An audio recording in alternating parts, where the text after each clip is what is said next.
โอเคเรียบร้อย3 2 1ตัวยังกินอยู่โอเคครับก็ยินดีต้อนรับเข้าสู่ตอนกินแฟร์ Coffee Stop นะครับรายการนี้ก็จะอารมณ์เหมือนกับเป็นพอดแคสต์แล้วกันเนาะเรียกว่าเป็นพอดแคสต์นะครับที่เราจะมาพูดกันเรื่องต่างๆเกี่ยวกับจักรยานพวกข้อมูลข่าวสารต่างๆเกี่ยวกับวงการจักรยานนะครับใน EP 1เนี้ยก็จะเป็น EP แนะนำตัวกันก่อนนะครับข้อแรกในวันนี้ก็คือปันกินแฟร์ Channel ของเรานั่นเองนะครับโอเคเกิดขึ้นได้ยังไงเกิดขึ้นมันเกิดจากการที่ตอนแรกอะค่ะที่เพิ่งมาเริ่มปั่นหมายถึงว่าน้ำค้างนะคะเพิ่งมาเริ่มปั่นเนี่ยมันก็ยังไม่ได้ปั่นเก่งเนาะช่วงนั้นก็จะเป็นปั่นแล้วก็หาจุดสต็อปเป็นร้านกาแฟในทุกๆครั้งที่ปั่นค่ะก็จะมีจุดสต็อปครึ่งทางเป็นร้านกาแฟว่าเฮ้ยเราจะไปวันนี้เราจะไปไหนดีไปร้านไหนดีร้านไหนกาแฟอร่อยร้านไหนกาแฟดีร้านไหนแบบปั่นแล้วโอเคระยะทางที่ไปร้านกาแฟนี้กำลังดีอะไรเงี้ยมันก็เลยเป็นฟีลลิ่งที่ปั่นไปสต็อปที่ร้านกาแฟแล้วก็กลับก็เลยได้ชื่อว่าปั่นกินแฟร์ก็อย่างที่น้ำค้างบอกครับจุดเริ่มต้นจริงๆคือตอนนั้นที่ทำขึ้นมาเนี่ยอยากอารมณ์ประมาณว่าเกี่ยวกับการปั่นจักรยานเรียกว่าไปกินกาแฟตามร้านต่างๆแต่ก็อย่างที่ทุกคนเห็นนะครับสุดท้ายก็ใน channel เราก็ไม่มีอะไรเกี่ยวกับกาแฟเลยนะครับก็เราก็ยังอยากใช้ชื่อเดิมเนาะเพราะว่าเราชอบกินกาแฟคือถึงแม้ว่าในชาแนลมันจะไม่ได้ไปสต็อปที่ร้านกาแฟให้เห็นบ่อยๆแต่ว่าในทุกๆการปั่นอะเชื่อว่าทุกๆคนที่ออกกำลังกายแล้วยิ่งปั่นจักรยานอะจุดหมายของเราในการที่ออกไปปั่นทุกๆครั้งอะเชื่อว่าเกิน 90% ก็คือกาแฟค่ะไปกินกาแฟใช่โอเคถึงเราจะไม่ได้ว่ามีคอนเทนต์ที่ไปร้านกาแฟเยอะอะไรอย่างเงี้ยแต่ว่าในทุกๆการปั่นของทุกๆคนอะมันต้องมีการไปร้านกาแฟเกิดขึ้นอย่างเงี้ยเราก็เลยอยากจะคีปชื่อนี้ว่าปั่นกินแฟร์คอนเทนต์หลักๆของเราจริงๆตอนนี้ที่เราทำออกมาบ่อยๆก็จะเป็นพวกปั่นไปตามสถานที่ต่างๆก็จะมีเทสเส้นทางการแข่งขันบ้างในงานที่เราไปกันนะครับอนาคตนะครับก็จะมีพวกรีวิวอยากทำพวกรีวิวต่างๆขึ้นมานะครับแล้วก็อันนี้เลยพอดแคสต์ที่เรามานั่งคุยกันเกี่ยวกับเรื่องจักรยานเกี่ยวกับเรื่องหลายๆอย่างของการปั่นจักรยานเช่นปั่นจักรยานมือใหม่รถจักรยานอุปกรณ์ต่างๆหรือว่าสถานที่หรือว่าเปรียบเทียบว่ามันมีรถรุ่นนี้ขึ้นมานะแล้วก็มีรถอีกรุ่นนึงที่สเปคพอๆกันแต่ราคาต่างกันโอเคแล้วก็จะมาเปรียบเทียบให้แต่ละคนดูแล้วว่ารถอย่างนี้มันดีกว่ารถอย่างนี้ยังไงหรือว่าสเปคนี้ต่างกับสเปคนี้อย่างไรอะไรอย่างเงี้ยค่ะประมาณนี้จริงๆก็มีทำไปแล้วอันหนึ่งเนาะก็จะมีพวกคอนเทนต์ที่เกี่ยวกับการเริ่มต้นปั่นจักรยานคือเราชอบกีฬานี้เราอยากให้คนมาปั่นจักรยานกันเยอะๆคิดว่าถ้าทุกคนได้ติดตามกันนะครับก็ในช่วง 2-3 อาทิตย์ที่ผ่านมาเรามีคลิปปั่นเรียกว่าเป็นอีพิกไรด์เชียงใหม่พะเยาเชียงใหม่เป็นไงบ้างครับเหนื่อยค่ะ ทำไมถึงปั่นเหนื่อย ถามว่าทำไมถึงปั่นคิดว่าหลายๆคนก็อยากรู้โดยส่วนตัวนะคะเป็นคนที่ยุง่ายพูดตรงๆเลยเป็นคนที่ยุง่ายไม่ว่าถ้าจะเป็นเรื่องการฝึกซ้อมตั้งแต่เวทเทรนนิ่งละเพิ่มน้ำหนักสิหนักกว่านี้ได้ไหมเอาลองตอนต้นปีใช่ไหมคะเราไป200มาแล้วพี่เจตก็มันนานแล้วเนาะตอนนั้นอะมีนามันก็เลยค่อนข้างที่จะแบบเราก็หวยหากันปันนานอยู่อะไรอย่างเงี้ยก็เลยลองไหมแต่ว่ามันไต่เท่านี้นะไต่ 4,000 โอเคลองแค่นี้เลยไม่มีการคิดอะไรเยอะแค่อยากทำก็โอเคตกลงไปสำหรับผมอ่ะการปั่นอะไรอย่างเงี้ยมันเป็นการหนึ่งคือท้าทายตัวเองอย่างหนึ่งเส้นทางมันไกลคือถ้าคนปั่นเช่นอย่างสายออแดกอะไรเงี้ยคือ200โลคิดว่าได้ธรรมดาแหละแต่สำหรับเราที่ไม่ได้คือเราปั่นได้นะแต่เราไม่ได้ปั่นบ่อยคือ200กิโลเมตรขึ้นเนี่ยมันก็ท้าทายระดับหนึ่งละแล้วอย่างที่ไปพะเยาเนี่ยเราก็เช็คเส้นทางละไปกลับคือเกณฑ์มันเกือบ 4,000 เลยมันชาเลนจ์มากนะกับระยะทางที่ประมาณ280-300โลใช่เพราะว่าด้วยที่มันไต่เยอะด้วยแล้วก็ไกลในช่วงไต่เยอะแล้วไกลเนี่ยมันก็จะมีความล้าของการไต่เยอะแล้วก็จะเป็นความล้าขึ้นไปอีกของการปั่นไกลมันก็เลยค่อนข้างที่จะเชลเลนตัวเองว่าเฮ้ยถ้าเราทำได้อะแสดงว่ามันต้องปั่นหนักกว่านี้ได้ สุดท้ายการปั่นท้าทายตัวเองอีพิกไรด์อะไรพวกนี้ครับมันความสนุกมันอยู่ที่การเดินทางนะคือระหว่างที่เราปั่นไปตามเส้นทางเนี่ยการที่เราแบบไปเจออะไรมาระหว่างทางหรือว่าปั่นจบเนี่ยทุกคนเห็นในคลิปนะครับปั่นจบคือมันไม่ได้มีอะไรเลยเราก็สตาร์ทที่ปั๊มน้ำมันจบที่ปั๊มน้ำมันแต่ว่าความรู้สึกตอนนั้นคือมันรู้สึกดีมากรู้สึกว่าเราทำอะไรที่สำเร็จยอดเยี่ยมใช่สำเร็จสักอย่างหนึ่งเป็นสิ่งที่ค่อนข้างท้าทายนะครับแล้วก็อยากทำอีกเนาะทุกคนที่ติดตามปากเกแฟนะครับก็เดี๋ยวจะมีอะไรออกมาอีกแบบนี้เยอะๆนะครับผลตอบรับเป็นไง ดีมาก ทุกคนชอบนะฮะ ใช่ไม่คิดว่าผลตอบรับอ่ะมันจะออกมาดีขนาดนี้ ขอบคุณพี่ๆทุกคนที่เม้นเป็นกำลังใจนะคะ แล้วก็ขอบคุณพี่ๆทุกคนอีกเช่นกันที่เวลาเราไปเจอกันตามงานปั่น หรือว่าไปเจอกันนอกสถานที่ก็คอยทักทายแบบเฮ้ยผมเจอนัดใช่เจอนัดแล้วนะก็เขาเรามาเล่าให้ฟังว่าดูคลิปพะเยานะครับอะไรอย่างเงี้ยติดตามอะไรอย่างเงี้ยมันก็ทำให้เรารู้สึกว่าเฮ้ยดีใจค่ะ ดีใจมาก ในข้อต่อไปหลังจากที่น้ำค้างเนาะถ้าพูดกันตรงๆก็ยังถือว่าใหม่กับวงการนะครับเพราะว่าผมเพิ่งชวนเข้ามาปั่นได้ประมาณ2 ปีใช่เริ่มปั่นปีที่แล้วประมาณต้นปีที่แล้วก็ประมาณ2 ปีละเนาะส่วนตัวเนี่ยผมเองก็อยู่ในวงการคือปั่นจักรยานมานานแล้วแหละก็ปั่นส่วนใหญ่ก็ปั่นคนเดียวปั่นทัวริ่งบ้างอะไรบ้างอะไรเงี้ยอยากรู้สำหรับคนที่เพิ่งเข้าวงการมาใหม่เนี่ยคิดยังไงกับกีฬาจักรยานในประเทศไทยเนี่ยคิดยังไงกับกีฬาเนี่ยวงการเนี่ยเอาเริ่มต้นเลยนะเริ่มต้นตั้งแต่ก่อนที่จะปั่นคิดว่ากีฬาปั่นจักรยานน่าเบื่อจากการที่ด้วยความที่เราก่อนหน้านี้เล่นฟิตเนสบิวกล้ามบอดี้บิลดิ้งมาก่อนเราก็เลยคิดว่าการปั่นจักรยานการแบบปั่นโซน2ไปเรื่อยๆไม่มีอะไรน่าตื่นเต้นไม่ค่อยเหนื่อยเราก็เลยมีความคิดว่ากีฬาจักรยานมันน่าเบื่อพอได้มาลองปั่นจริงๆข้างนอกความรู้สึกมันต่างกันมากๆปั่นในฟิตเนสโอเคบอกตามตรงว่ามันน่าเบื่อเพราะมันอยู่กับที่แต่ว่าพอเราได้มาปั่นข้างนอกเฮ้ยมันยากนะปั่นจักรยานจริงๆถือว่าเป็นกีฬาที่ไม่ง่ายเลยเพราะว่ามันต้องใช้กล้ามเนื้อหนักมากในระยะเวลา2 ชั่วโมงจริงๆมันใช้ทั้งร่างกายมันไม่ได้ใช้แค่ขาใช่มันใช้กล้ามเนื้อหมายถึงว่าทั้งบอดี้หนักแล้วมันเป็นการใช้กล้ามเนื้อที่แทบจะตลอดเวลาที่เราออกกำลังกายเลยส่วนนี้มันชาเลนจ์มากเพราะว่าโอเคยอมรับว่าเป็นคนเสพติดความเจ็บปวดระดับหนึ่งก็เลยเฮ้ยมันสนุกมันปวดขา มันปวดแขน มันปวดไหล่ มันเจ็บไปทั้งตัวเลยตอนที่เราปั่นใหม่ๆ แต่ว่ามันสนุกมากตรงที่ว่าเราได้เดินทางออกไปข้างนอก เราได้เห็นวิว เราได้ไปพักหรือว่าเราได้แบบมีจุดมุ่งหมาย มีจุดเป้าหมายว่าเฮ้ยวันนี้เราจะไปนี้นะ แล้วก็เราก็จะค่อยกลับมาบ้านอะไรอย่างเงี้ย คือความรู้สึกมันสนุก มันเหนื่อย มันไม่เหมือนกันเลยกับที่เราอยู่ในฟิตเนส มันคนละอารมณ์กันเลยเมื่อก่อนคิดว่าเป็นกีฬาสำหรับคนแก่หรือว่าคนที่น้ำหนักตัวเยอะหรือว่าคนที่ออกกำลังกายใหม่ๆแล้วเขาแบบไม่สามารถที่จะออกกำลังกายหนักๆได้โอเคเราเปลี่ยนความคิดเราไปเลยว่าเฮ้ยจริงๆแล้วกีฬาปั่นจักรยานนะมันค่อนข้างที่จะแบบโหดร้ายเลยนะมันต้องใช้ทั้งกล้ามเนื้อใช้คาร์ดิโอเยอะมากมันก็เลยแบบเฮ้ยจริงๆแล้วกีฬาจักรยานชาเลนจ์สำหรับคนที่คิดว่าแบบปั่นไปงั้นๆต้องลองไปในสถานที่ที่แบบเสมิงลูปอะไรอย่างเงี้ยน้ำค้างถือว่าเป็นมือใหม่เนาะแล้วในมุมมองของคนที่อยู่ในวงการถือว่านานเลยแหละคือจริงๆก็ทำงานสายนี้ด้วยนะครับอยู่กับร้านจักรยานอยู่กับแวดวงจักรยานบางคนอาจจะไม่ค่อยเห็นหน้าหรอกเราก็ปั่นของเราเงียบๆ สำหรับผมนะผมคิดว่าจักรยานเนี่ยคือในมุมมองของคนที่ปั่นมานานมันเป็นกีฬาที่ค่อนข้างเฉพาะทางมากๆเฉพาะทางในที่นี้หมายถึงว่าคือโอเคถ้าปั่นแบบปั่นเล่นๆปั่นออกกำลังกายอะไรเงี้ยมันก็แบบปั่นนั้นๆถ้าปั่นที่มันก็ไม่มีอะไรแปลกแต่ถ้าคนที่กลุ่มที่จริงจังเนี่ยเอาจริงๆมันจะน้อยมากคือถ้าสังเกตนะเราก็จะเห็นกันแต่คนเดิมๆหน้าเดิมๆที่ปั่นกันแบบตามพื้นที่ต่างๆอะไรเงี้ยมันเป็นกีฬาที่เหมือนกอล์ฟใช้ทั้งเงินทั้งเวลาถ้าคุณไม่ชอบมันจริงคุณจะรู้สึกเบื่อทันทีมันเป็นกีฬาประเภทนี้แหละมันค่อนข้างเขาเรียกว่าเฉพาะทางจำเป็นไหมที่จะต้องซื้อจักรยานแพงๆจำเป็นไหมสำหรับมือใหม่ใช่ไหมหรือว่าสำหรับทุกคนคิดว่าจำเป็นไหมที่เราต้องซื้อจักรยานคันละเป็นแสนต้องพูดว่าแล้วแต่กำลังของแต่ละคนต้องพูดเลยมันเป็นเรื่องของแล้วแต่กำลังของแต่ละคนจริงๆเรื่องนี้จักรยานแพงๆถ้ากำลังเราไม่สามารถที่จะซื้อจักรยานแพงๆได้เราก็ต้องเลือกรถที่สเปคดีแต่ไม่จำเป็นต้องแพงมากได้แต่ว่าถ้าสมมุติเฮ้ยเรามีเงินเหลือสามารถซื้อใช้ได้อะไรอย่างเงี้ยก็ซื้ออันนี้มันต้องเป็นเรื่องของแบบแต่ละคนเลยสรุปคือไม่จำเป็นก็ไม่จำเป็นแต่ว่าจักรยานดีๆถ้าเราปั่นไปได้สักพักหนึ่งแล้วเราเริ่มปั่นเก่งขึ้น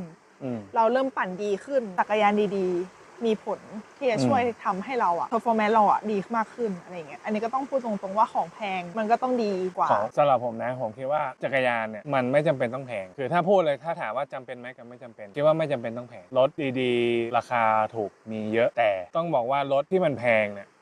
มันก็มีเหตุผลของมันอยู่ว่าเฮ้ยทำไมมันถึงแพงโอเคมันก็มีพวกสินค้าที่แบบแพงโดยที่ไม่จำเป็นก็เยอะแต่ไอ้ที่แพงแล้วมันดีจริงๆก็มีเยอะส่วนตัวเคยปั่นมาคือไม่ใช่รถตัวเองหรอกนะแต่ว่า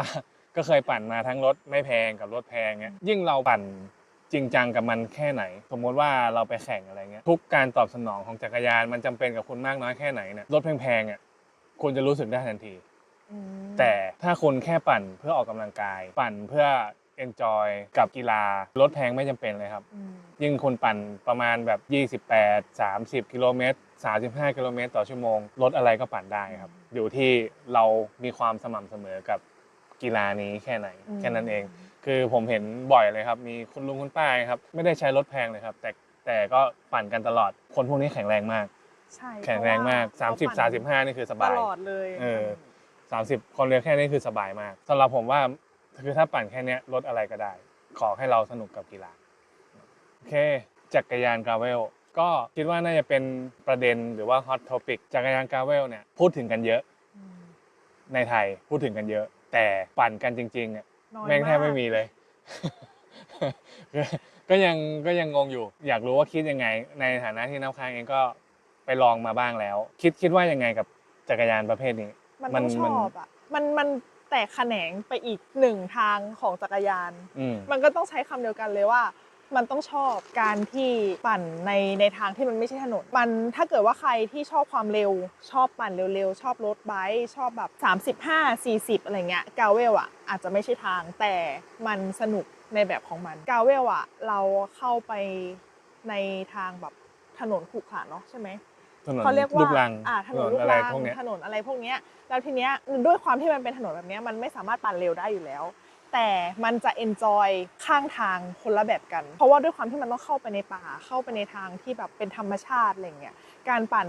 รถกาเวลอ่ะมันสนุกในอีกแบบหนึ่งโดยส่วนตัวมันโอเคถ้าจะขั้นกลางระหว่างรถไบค์เพราะว่า1กาเวลอ่ะมันช่วยเรื่องกล้ามเนื้อหน้าขาได้ดีมากใช่แล้วอีกอย่างหนึ่งอ่ะมันจะช่วยเวลาเราสปรินต์หรือว่ากดเซตพาวเวอร์ได้ดีแล้วก็การที่เราไปเจอธรรมชาติผ่อนคลายลดความเครียดหรือว่าความกดดันในชีวิตประจำวันน่ะได้โอเคเลยอีกอย่างหนึ่งอ่ะคิดว่า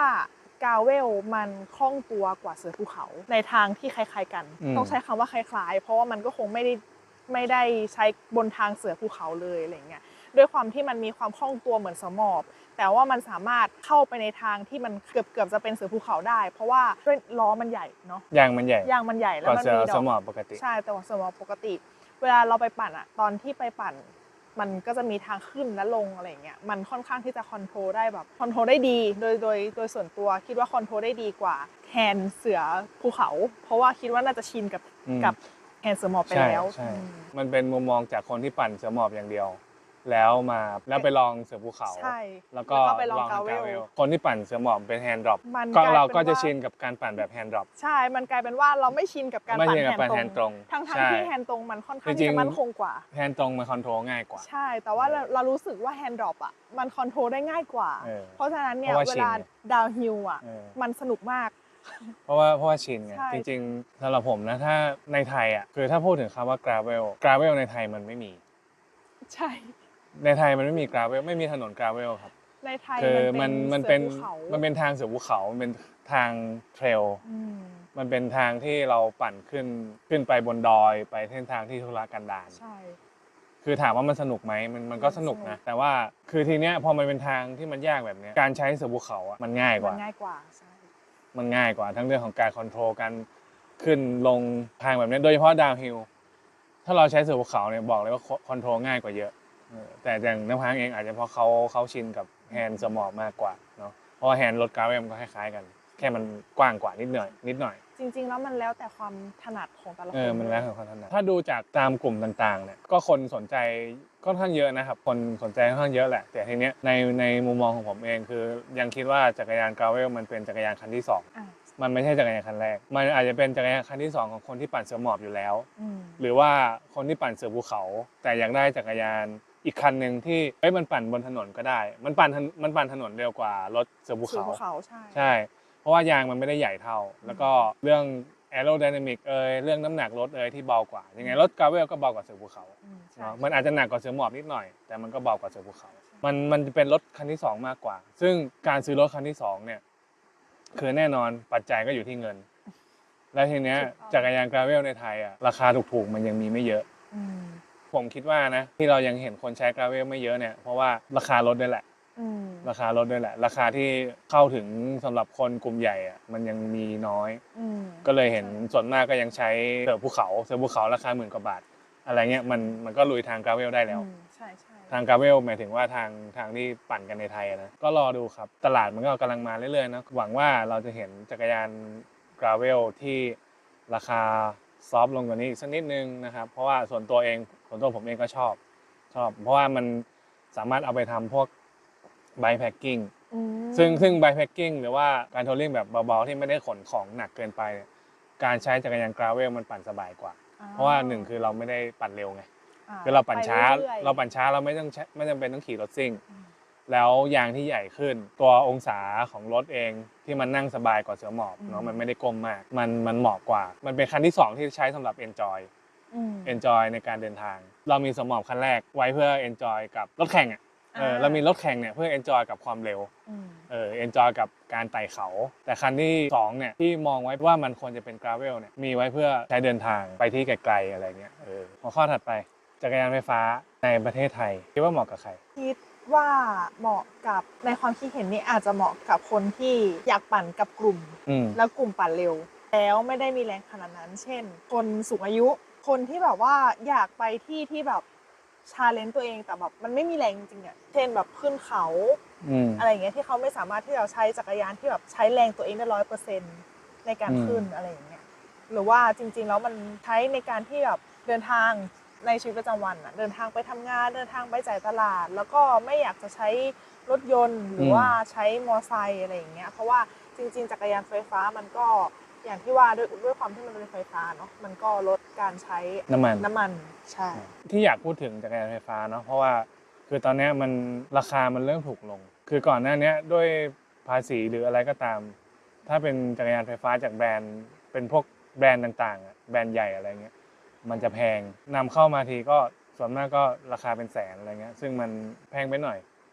เนาะไม่หน่อยละเป็นแสนเนี่ยเป็นแสนก็ค่อนข้างแพงเลยแหละแต่คือตอนนี้มันมีหลายๆยี่ห้อเขาก็เริ่มทำเองที่น่าจับตามองตอนนี้ก็มีคาเซ่ก็มีคาเซ่ที่เขาเพิ่งทำมาซึ่งผมมองว่าราคามันดีมากนะสำหรับรถจักรยานไฟฟ้าอยู่ประมาณที่ 40,000 กว่าบาทคือมันถูกมากนะแล้วกับการที่มันเป็นจักรยานไฟฟ้าคือเหมือนที่น้องค้างบอกมันเหมาะสำหรับคนที่อยากไปในที่ต่างๆอาจจะขึ้นดอยหรือว่าอะไรพวกนี้แต่ว่าบางทีเขาไม่สามารถใช้แรงตัวเองได้100%การมีจักรยานไฟฟ้าเข้ามาเนี่ยมันก็ช่วยได้หรือแม้กระทั่งใช้แทนยานพาหนะอย่างเช่นใช้แทนมอเตอร์ไซค์ในชีวิตประจำวันซึ่งมันก็สะดวกมันใช้ไฟฟ้าเราแค่ชาร์จไฟไม่ต้องเสียเงินเติมน้ำมันโอเคมันเสียค่าไฟแหละแต่ว่ามันก็ไม่ได้เยอะขนาดนั้นลดการปล่อยควันปล่อยแก๊สอะไรต่างๆสู่ sustainable ด้วยใช่ก็คือเอาง่ายๆลดโลกร้อนมันก็ช่วยสิ่งที่ช่วยลดโลกร้อนได้ใช่มันก็ช่วยลดเรื่องพวกนี้ได้ใช้แทนรถยนต์ใช้แทนมอเตอร์ไซค์มันก็เป็นอีกทางเลือกหนึ่งที่ค่อนข้างดีแล้วก็น่าสนใจราคามันพอๆกับมอเตอร์ไซค์แล้วเนาะก่อนหน้านี้มันแพงเกินไปและอีกอย่างหนึ่งก็เหมาะกับคุณผู้หญิงหลายๆคนที่เขาไม่ได้มีแรงที่จะไปปั่นไกลๆขนาดแต่มันจักรยานไฟฟ้าในไทยถ้าเป็นพวกเสือหมอบมันยังไม่มีรถราคาถูกแล้วส่วนมากถ้ามันมาสเปคที่เป็นมาตรฐานยุโรปเขาจะล็อกความเร็วคือจำกัดความเร็วที่ตัวมอเตอร์ทำได้ที่ประมาณ28หรือ30ไม่เกินนี้บางทีถ้าเกิดไปกับแฟนแล้วแฟนปั่นเร็วอันเนี้ยเราก็ต้องใช้แรงตัวเองแล้วมันก็จะเหนื่อยกว่าเดิมเพราะว่าด้วยความที่พอใช้แรงตัวเองเรารถมันหนักใช่มันเหนื่อยกว่าเดิมมันก็เหนื่อยกว่าแต่ถ้าขึ้นเขาเนี่ยสบายเลยเนาะคุณสามารถขึ้นเขาด้วยความเร็ว20-30ได้27ขึ้นเขา25ขึ้นเขาก็ถือว่าเร็วมากๆคือเ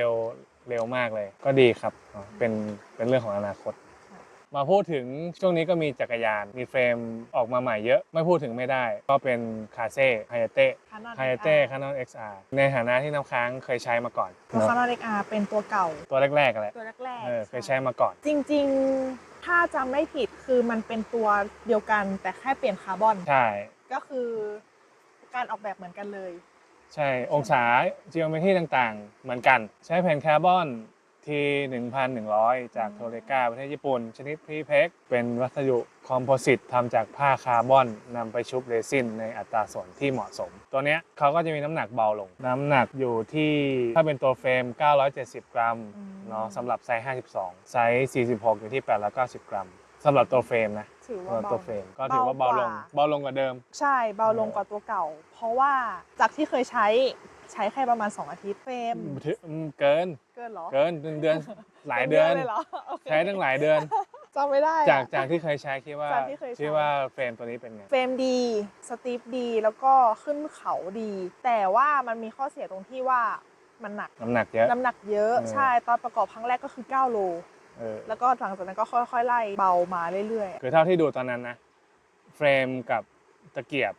อะไรพวกเนี้ยถ้าดูตามสเปคมันไม่ได้หนัก มันก็ถือว่าน้ำหนักปกติของเฟรมคาร์บอน แต่ถ้ามันเริ่มรวมกับพวกหลักอานพวกอ็อกเซสซอรี่เล็กๆน้อยๆหรือแม้กระทั่งแกนปลดที่แถมมากับตัวรถเนี่ยน้ำหนักมันเยอะนะ ๆถ้ามันเป็นเดิมๆนะ ถ้ามาเดิมๆน้ำหนักเยอะมาก น้ำหนักเยอะ เนาะคือต้องไล่กันหลายจุดถึงจะเบาลง ใช่ นะครับ ต้องไล่แม้กระทั่งแกนปลด เออ ให้มันเป็นแกนปลดเบาอะไร ใช่ เงี้ยมันถึงจะน้ำหนักมันถึงจะ เบาลง จะลงอะไร ใช่ใช่ ยางเบาหรือว่าเปลี่ยนล้ออะไรอย่างเงี้ยมันถึงจะค่อนข้างลงจากตอนแรกที่ 9 โลพอไล่มามันก็ 8 โล แต่ ต้นๆอยู่ ต้น นะ ๆใช่ ลงไปเยอะอยู่ตัวใหม่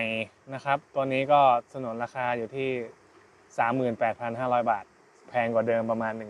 10,000แต่ว่าเบาลง แต่ว่าเบาลงแล้วก็สีสวยนะ สี มันเป็น สวย สีเขาเรียกว่า มัน ฉลอง 10 ปีของเขาอ่ะ สีอ่ะดูเผินๆมันจะเหมือนสีจากตัวเก่า เออ ที่มันเป็นสีออกแนวเงินหน่อย แต่ แต่ว่าเข้าไปดูดีเทลใกล้ๆจริงๆอ่ะ ไปดูตัวจริงมาแล้ว ใช่งานดีนะแบบว่าสี งานสีดีขึ้นมาก ดีขึ้นเยอะเลย แล้วก็คิดว่าตอนที่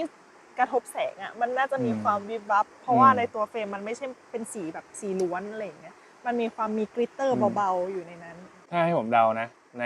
ในส่วนของการที่เขาเปลี่ยนตัวเนื้อคาร์บอนหรืออะไรเงี้ยคือถ้าเป็นคาร์บอนที่ทีสูงขึ้นเนี่ยมันอาจจะได้เรื่องของความสตีฟที่มากขึ้น อ๋อ แต่มันก็ต้องแลกกับความกระด้างที่เข้ามา ตอนนั้นที่น้องทางใช้ก็ถือว่าปั่นสบายนะ ปั่นสบาย ปั่นสบายขี่ง่าย ขี่ง่าย เออ ปั่นสบายแล้วก็ถามว่าสตีฟไหมมันก็สตีฟนะ แต่ว่าถ้าเทียบกับถ้ามันเป็นคาร์บอนที่สูงขึ้นคิดว่ามันคงจะติดตีน ติดเท้าได้มากกว่านี้อะไรประมาณนี้แต่ว่าก็ต้องแลกมาเนาะว่าอย่างตัวที่ใช้อยู่ตอนนี้มันค่อนข้างสตีฟก็บอกได้เลยว่าถ้ามันสตีฟขึ้นน่ะก็ต้องทำใจไว้ด้วยว่าร่างกายเราอ่ะจะล้ามากมันสตีฟขึ้นมันแข็ง แล้วพอมันแข็งเนี่ยมือบ่าช่วงล่าง มันจะค่อนข้าง มันสะเทือน ใช้ภาระเยอะอะในการปั่นอะแต่ว่าถ้าจุดมุ่งหมายเราต้องการรถซิ่งรถสำหรับแข่งขันเลยอันเนี้ยอันเนี้ยคิดว่ามันโอเคเลย น่าจะดี ดี โอเค ก็มาถึงอีกคันหนึ่งก็ ไม่ เอ พู ล ดไม่ได้ จริงๆเอลเนี่ยมีเข้ามาขายในบ้านเราสักพักหนึ่งละ สักพักละ คือถ้าพูดตามตรงเลยก็ยังไม่ค่อยเห็นตามถนนเท่าไหร่ ใช่ เนาะแต่ผมมองว่ามันเป็นแบรนด์ที่น่าสนใจนะคือเอลเนี่ยราคาทุกรุ่นของเขาอะราคาตัวเฟรมเซตนะครับทุกรุ่นคือประมาณอยู่ที่ประมาณ 30,000 กว่าบาทจนถึง 40,000 ต้น เฟรมเซตรวมแฮนด์ ๆเฟรมเซตลมแฮนด์ใช่ ผมมองว่ามันเป็นราคาที่ค่อนข้างดี เป็นราคาค่อนข้างดี ราคาที่ทุกคนกำลังเข้าถึงได้ สำหรับคนที่มองหาแบบจักรยานคาร์บอนอะเฟรมคาร์บอนราคาประมาณ 30,000 40,000 ประมาณเนี้ยมันเป็นราคาที่กำลังโอเค ก็ตอนนี้เขามีรุ่นใหม่มา ล่าสุดเลย ล่าสุดเป็น Elf Vanya Pro Disc เป็นดิสเบรกนะครับก่อนหน้านี้มันมีเวอร์ชันก่อนหน้านี้เป็นริม เป็น เบรก ริมเบรก เนาะซึ่งเวอร์ชันใหม่เนี่ยคือเอาจริงๆก็ไปดูรีวิวหรือว่าไปศึกษามานิดนึงละซึ่งไอตัวเนี้ยเบานะ เบาน้ำหนักอยู่ที่ประมาณเฟรมตะเกียบหลักอานไม่รู้ว่ารวมหลักอานหรือเปล่าแต่น้ำหนักรวมของเขาอยู่ที่ประมาณ 1,300 กรัม 1 กิโลนิดๆซึ่งถือว่าค่อนข้างเบาเนาะมันเป็นเฟรมไต่เขาแหละ ก็ตัวคาร์บอนตัวนี้เหมือนจะเป็น T1000 กับ T800 ผสมกัน ผสมกันก็คือตัวนี้ค่ะจากที่ดูมาเนาะเขาก็มีความสตีฟเพิ่มมากขึ้นจากตัวเดิมแล้วก็อย่างที่บอกว่าด้วยความมันเป็นคาร์บอนผสม